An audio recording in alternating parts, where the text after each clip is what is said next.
Statue? I am the statue of Yubi, the High Elder, steeped in the essence of moonlight. I have taken consciousness. You're an outworlder who doesn't even know who I am, yet you dare come here to claim the power of the High Elder so rashly. You'll never get your hands on it. A statue that can talk. The newborn High Elder stared blankly at Jupiter Free. At this moment, Jupiter Free should bear the sacred responsibility of scripting a name for this newborn High Elder. Dragons derive power from their names. Why do I have to name it? Because you're the protagonist of the story. Jupiter Free named the High Elder as John Doe. Dawn hung, Cold Dragon Young. As the World Ravager met his demise, the curtain fell on this final scene in the story. I don't think Phantilia really looks like that. Oh really? I've never had the chance to personally see Phantilia, and I hope I never do. Since you've seen Phantilia before, could you tell me a bit more about what she looks like? There seem to be plants growing on its back. I think I got it. Any other features? It's humongous. Monstrously huge. Monstrously huge? I'm sure I can imagine. It looks incredibly ferocious. Ooh. Hello everybody and welcome back to Honkai Star Rail. Last video of the day so that I can edit this stuff up tomorrow. Please also try to please try to understand what a difficult situation I'm in here. I'm already 500 years old, but I've stopped growing, so child roles is all I can do. A few days back, an immersive trope wanted to paint my whole body green and have me play the role of some wise old master who spoke back.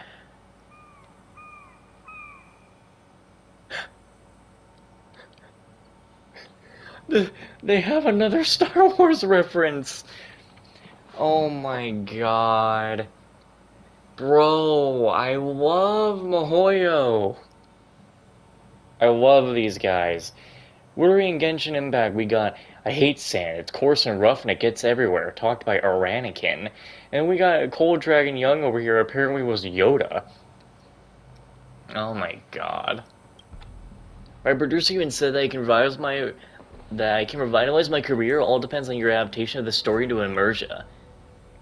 Hey, don't be so demoralizing. I've just come up with some new ideas right now. Your feedback is well received, and it's easy enough to make some adjustments accordingly. That's my chair. Jupiter Free asked Cold Dragon Young, this world Ravager has the very promise of its world at its fingertips. How can we mortals hope to ever defeat it?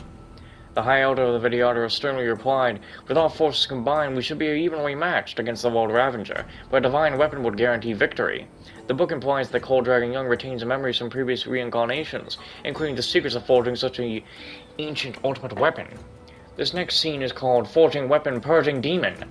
What do you think? Are you both ready? Let's work together and bring this story to a nice conclusion. Oh, I got scared. I really thought I was going to see Phantilia there, and I was going to be so upset. Phantilia sees the Ambrosial Arbor's power and created an invincible body. It's unkillable. Even I, as High Elder, remain powerless against it. Jupiter Free, if you really want to help purge this beast in Xianzhou, we'll have to forge a divine weapon, the life-destroying, star-shattering Blade of Truth plus 12. The power level increase sounds a little extreme. I'm just following his script. His first drafts are usually pretty sloppy, it doesn't matter. To stand any hope of standing toe-to-toe against Phantilia, there's going to need to be two parts needed to forge this star-shattering Blade of Truth. One is the hilt forged from the wood of the Ambrosial Arbor. The other is a blade forged from the embers of the Rainbow's Lux Arrow, known as the Ignis Aureli. We are at Stargaze and Evalia to search for materials to craft a sword hilt. Won't it be dangerous crafting a hilt from the Ambrosial Arbor's wood? It will be. Moreover, with the Ambrosial Arbor's hijacked by Phantilia, but we can't just go looking if we want. You might not be aware that the seeds used by the Xianzhou to grow starskips are of the same origin as the Arbor. Using such wood to make sword hilts won't be the same as using wood straight off the Arbor, but it's more than enough to defeat one mere World Ravager. Now then, we need some starskip growth boosters to stimulate these seeds, and give us enough material to make a hilt. It's always been a starskip nursery here, and there should be plenty nearby. Let's take a look around and see if we can get some hands on it. Yeah, that really sounded correct, didn't it? Dumbass. This should be the growth booster Cold Dragon Young was looking for. Let's take it back to him. And then he says, finally, I can get big. Did you find the growth booster? Let me taste it and see if it's any good. Hope it doesn't stimulate any growth of your tongue. The top note is a faint whiff of alien perfume. This is of high quality. Next, we need a suitable starskip seed, and we'll be able to cultivate and grow a sword hilt. Next, it's time to choose a starskip seed from which to cultivate some good material for the sword hilt.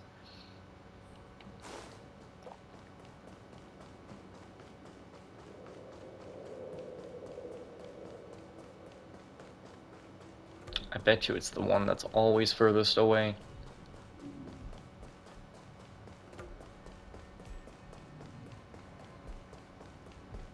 It's weird when there's nothing here. It's like a ghost town.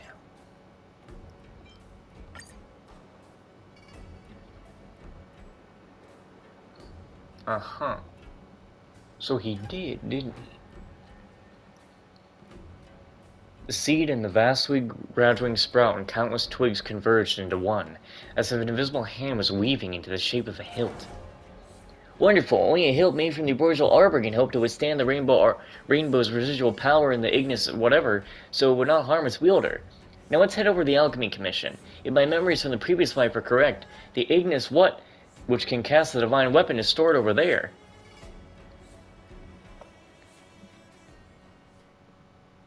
Should it? This star-shattering Blade of Truth is a divine artifact once wielded by Donfeng during the sedation of the Imbibitor Lunae. It said that his sword is mightier when hidden. He, therefore, hid the Ignis away from potential thieves before he was imprisoned. Fortunately, I still retain memories of my previous lives, and can dimly recall that Donfeng had hidden a map somewhere around here.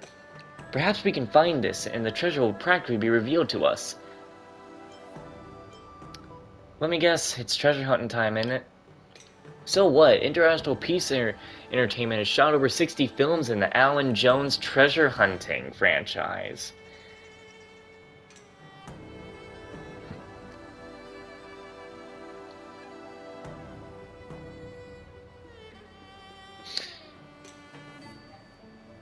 Why didn't they say Anna?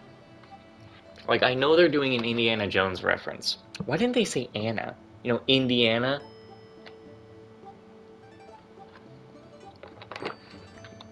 Some people might not get this one.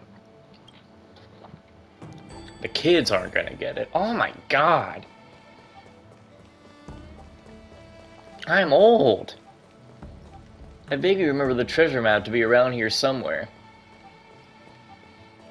It's funny how I sit there and say I'm old. I'm like, I'm only in my 20s. And Indiana Jones is old! See, here's the map showing where the Ignis whatever is. Just track down the location shown, you'll be moments away from creating a divine weapon. It's like Star Wars is just about as old, but it's like... it's still, like, here, you know? Indiana Jones is kind of, like, somewhat done, even though there's, like a shitty movie recently, and then there's the Xbox exclusive game, which I'm kind of pissed about. So is my dad.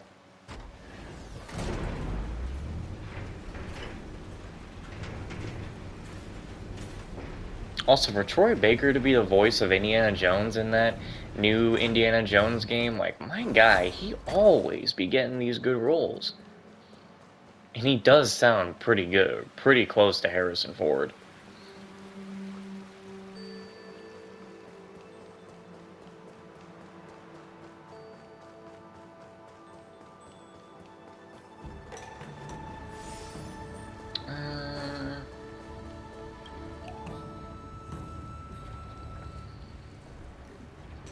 After all these twists and turns, Jupiter Free never thought things would end up right back at the start, under the almighty Elixir Furnace and the Alchemy Commission. The word pertains to the word gold. Donfeng hiding his treasure here is like hiding a tree in the forest, so close and yet undiscovered for several hundred years. How do you like my little callback for this mini cliffhanger?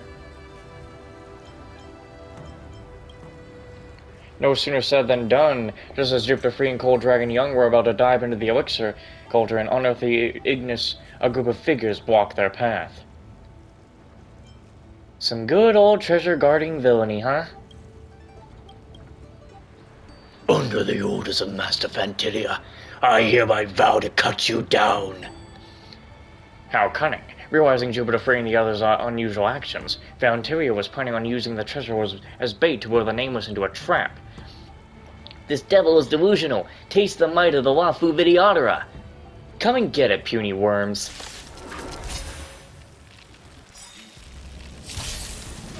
Soon to be departed. Soon to be departed.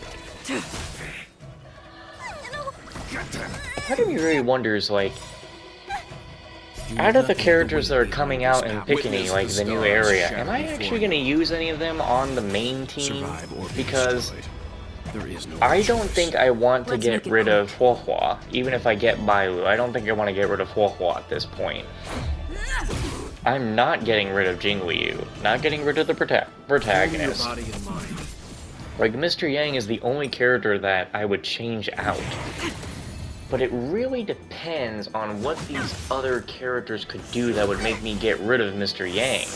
Because Mr. Yang, again, is a very good character, being able to slow, and with the things I have him on, when enemies are slowed, he does more damage to them. And so, he does that, and then he imprisons enemies. Like, that's really good, and it does good damage. Let's go. It's ridiculous. Take this! Seems you need to. I won't go easy on you. Ready for death! All will be revealed. In lunar flame!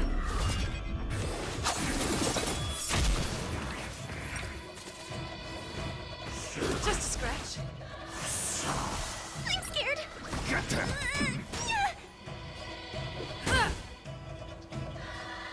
Calm your body and mind.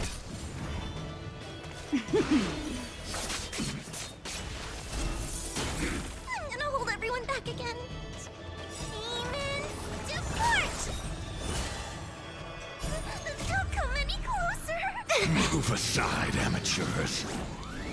Fiends or devils, I'll crush them. You know, one good thing of having my PlayStation needing to be replaced and everything is I could have done this anyway. Because I don't have Destiny downloaded on my console. Witness the stars shadow So, before you. Can expect to get in Destiny when you don't have the game downloaded. There is no other choice.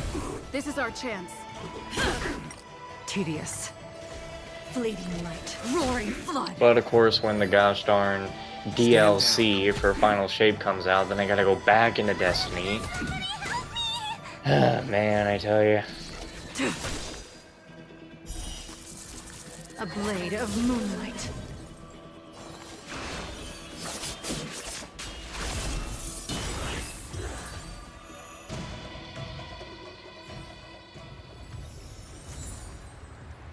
Ventoya assumed dispatching crack troops would be enough to win. Little did it know that today, Jupiter Free had the High Elder support and was far stronger than before. The anti-matter region was routed before long and utterly annihilated without a trace.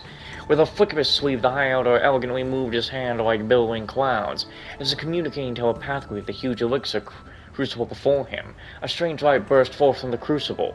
By the way, this is where the FFX artist can add some immersive special effects and a lump of molten brilliance, coalesced like condensation forming in the air.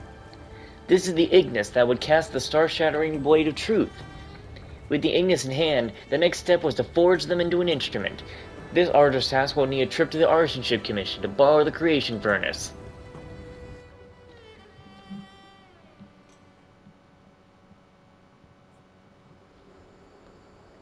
It's been a rough journey, Jupiter, but now that everything's in hand, we can start with the business of forging the star-shadowing blade of truth.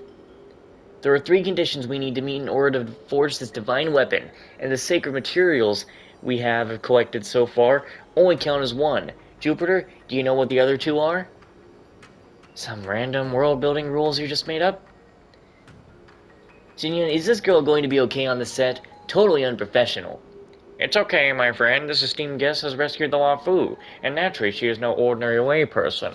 After all heroes have a bit of an ego. Alright, let's continue. The other two conditions needed to create the divine weapon are right here in our artisanship commission. As they say, you need the right tools for the job. Without the smelting equipment and Bona Aqua here, creating a divine weapon would be impossible. As for the last condition, it's about how we forged the weapon. Fortunately, I still have my memories from my previous life to serve us. Is there anything that can happen? Is there anything that can happen in this story? The forging process for the divine weapon is just like this. Listen to me. Heavens reigns, aqua vita, or vitae, flames forward vertius aurore, aether tilts ascu, arbor sprouts anew, root bathes in ember dew, iron grows with inferior hue, blade scatters star scrape, jade eclipses agro shade. Did you get all that? This verse doesn't rhyme that perfectly. Hey, that's pretty picky. I didn't write that part. So, how about you take up the criticism with the poetry guy? Got it? Next, go to the depths of the Artisanship Commission and use this formula to forge the weapon. And what? Alright, I'm ready to start forging the divine weapon. Step 1. What am I doing again?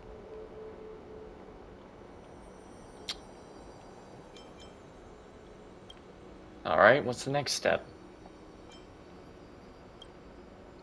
Step 3 now, I should put this in, right?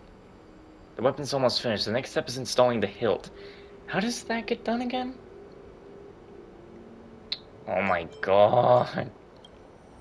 Finally forged. I did the process correctly, right? So be it.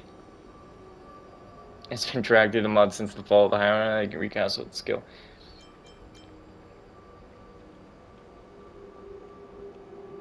Reaper of Nexus Mater. I always said that the great Jupiter Free was a very cultured young lady. This blade is more than a physical weapon. It connects Cyprus and blah blah blah. I just want to know how badly I fucked it up. Reaper of Nexus Mater, reborn once more, settled in Jupiter Free's hands, who suddenly felt invincible. With the dragon oil elixir flowing eternally and the Vidyadhara High's Elder's power protecting eternally, our hero gripped onto this world-destroying divine blade, Reaper of Nexus Mater. At this time, there was only one thought in Jupiter Free's head. The World Ravager must be destroyed, so that Xianzhou can remain in peace. Stay tuned for next time. Bro, you're... Bro, I had to have fucked it up. What are you talking about? Bro, I had to have fucked it up. What are you talking about? Ain't no way it was made well.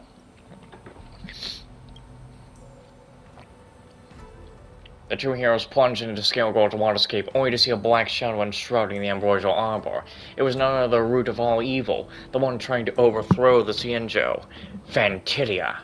Right here, right now, is the critical moment for Fantilia to absorb Abundance's powers in the ambrosial arbor.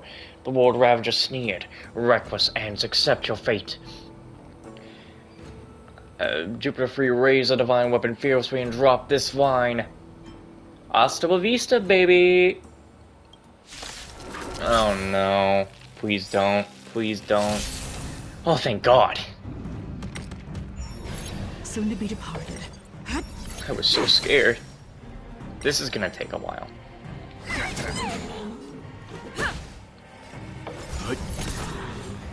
Go ahead, do your worst. Return to monkey. Tedious. Blade of moonlight. All will be revealed in lunar flame. Get them! I'm gonna get them. Let's go. Yeah. Yo. I can do this! Give me strength! Let's make it quick. Get his ass. You know nothing. Survive or be destroyed. There is no other choice. Ready for death.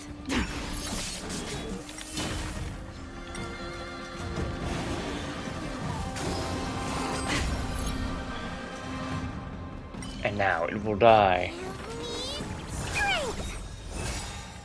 Let's make it quick. And with this, Rules it are was made the to be final broken. for Fantilia, the ape. She returned to monkey. You're out.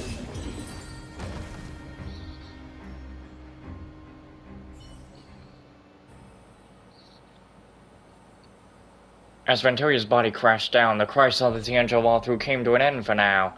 However, just as Jupiter Free and Cold Dragon Young were getting ready to celebrate, an evil creature working deep within the depths reached out its malevolent talons.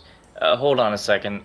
Don't worry, I've told you many times already. The battle scenes write themselves. It's fine, I'll finish them up later. That's not the problem. Fantilia does not look like that. Hey, this was based on your descriptions. Plants on the back, monsters were huge, ferocious. Forget it, Jupiter Free, just forget about that. Treat it as part of the artistic process. The budget for shooting immersion would shoot through the roof if we really want to capture a ferocious and accurate likeness of the Lord Ravager. Yes, that's right. Don't worry about the details. I'll revise them later. I'll keep going and bringing the story to its detriment then, or whatever. Faced with an enemy of unprecedented power, what will become of the trailblazers on the High Elder of the Videodora? The next scene is our final decisive battle. Xianzhou, while man's woes of age, trailblazer fails sanctum of exhaustion. Wait a sec, why do I fail in this? Come on, just a little gimmick for the next scene's preview. I'm not gonna kill you off. Whew, finally finished. Thank you both for your help. This script of mine is pretty much done now. Looks like I'm not needing anymore, right? I'll head off then. Remember to send us the revisions once you're done? Ah yes, definitely. As for Miss Jupiter Free, you're still waiting to see me wrap up the story, right? I'll get writing immediately. I would never dream of wasting your time. He's managed to get some cash from his IP. And I have to go through 4 other little special scene things to read out a script.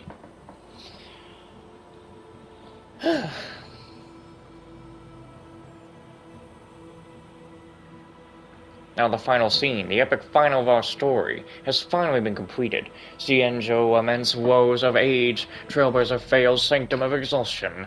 I hope you can give me some feedback once you read through it. Aside from that, I have also written down some side stories of your adventures on the Xianzhou. Feel free to come and have a read when you have the time. Give some comments and help me include them into the... Wait, that's a repeated line. Oh, I almost forgot, I'm having dinner tonight with some of the playwrights on the Mellow Golden Mayor and Immersion Club. Maybe I really am going to make it on the big stage. I have to get home, wash up, shave, change my clothes, so much to do. See you next time. What are you shaving, your dick? Because you ain't got no facial hair, buddy. You don't. There is no facial hair on you. Oh, man.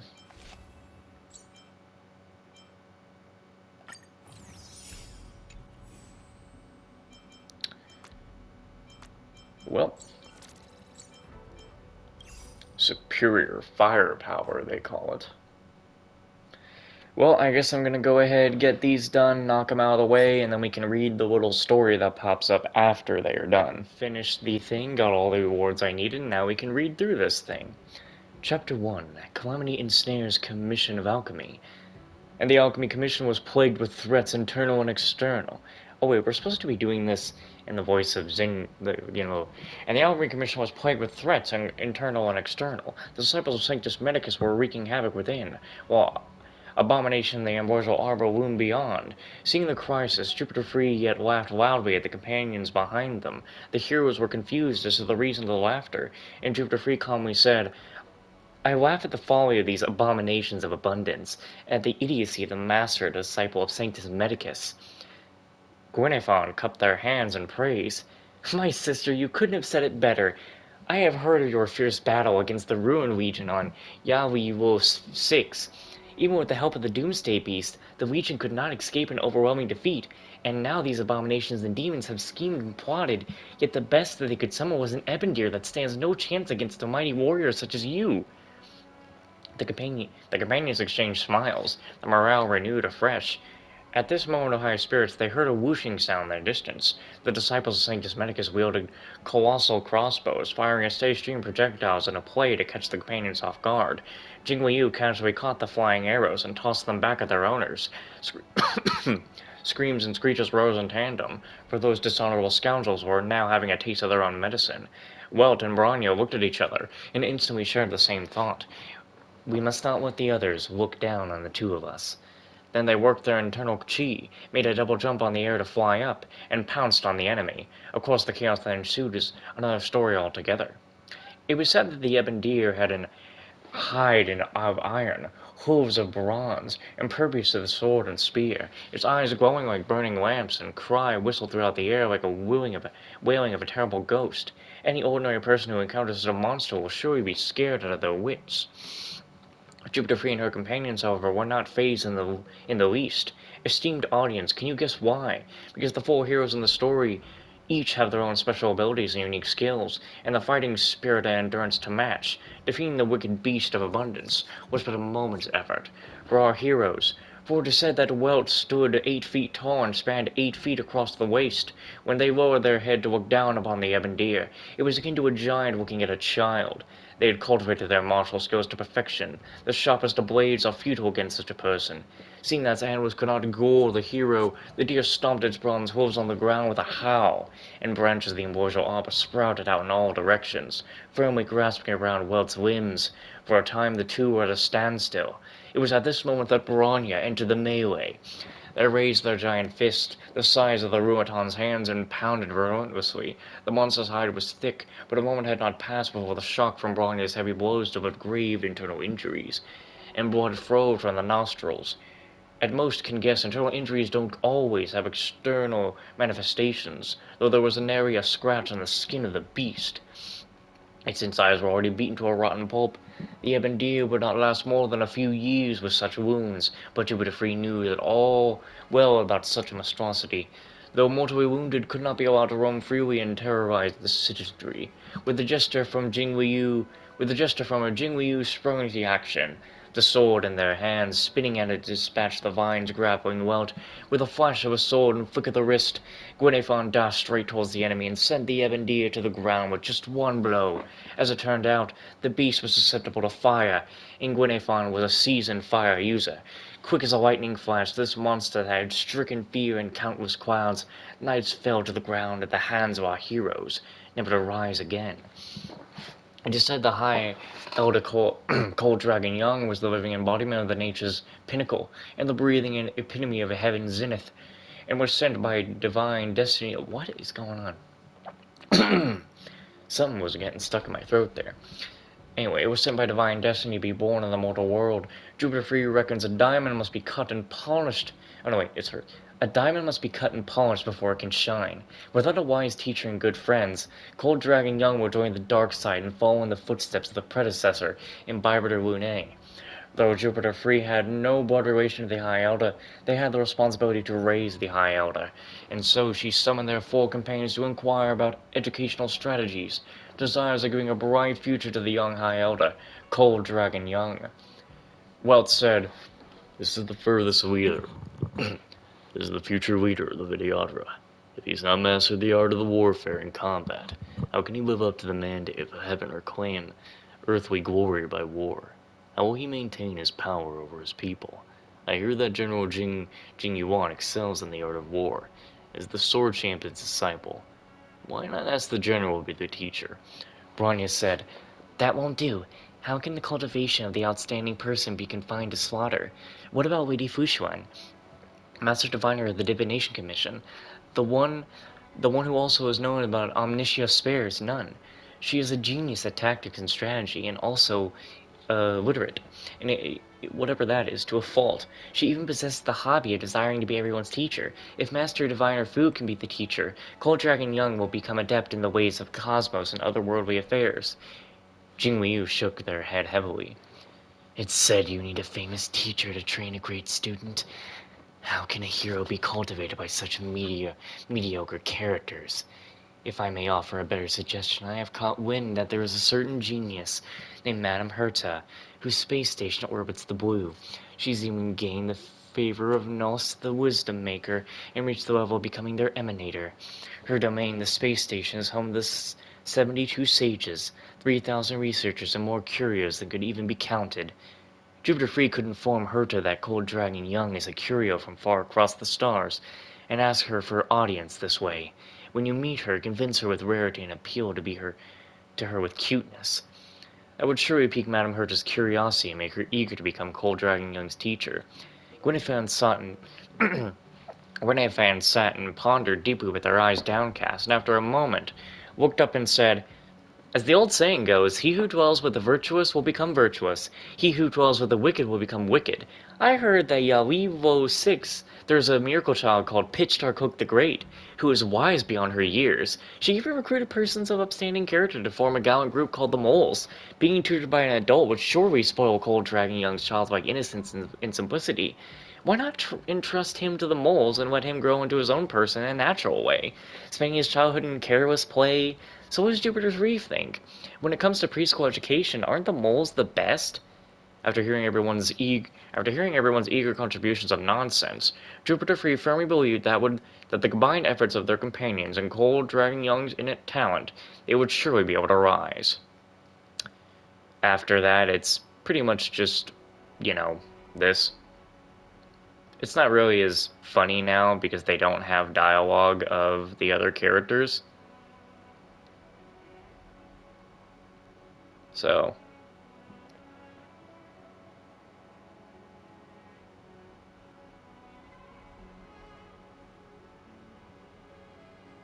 sounds like it's starting to rain outside.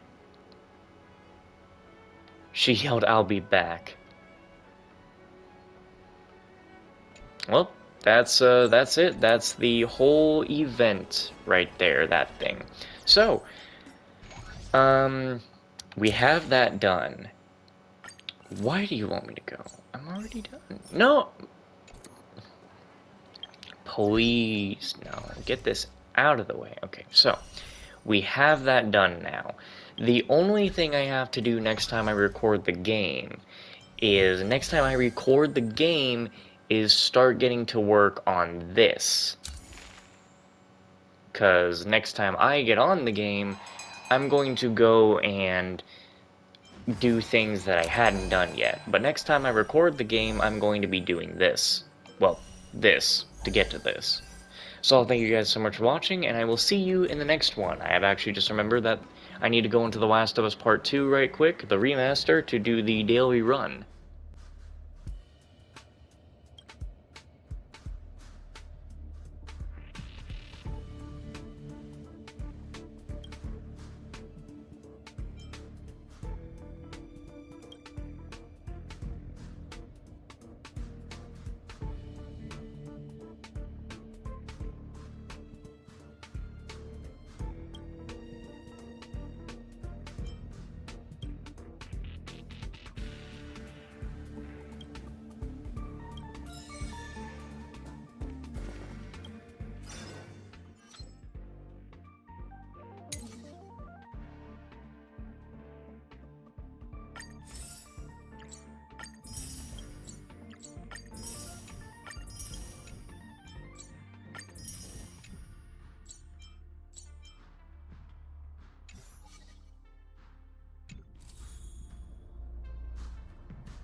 Cause every night I will sing your life.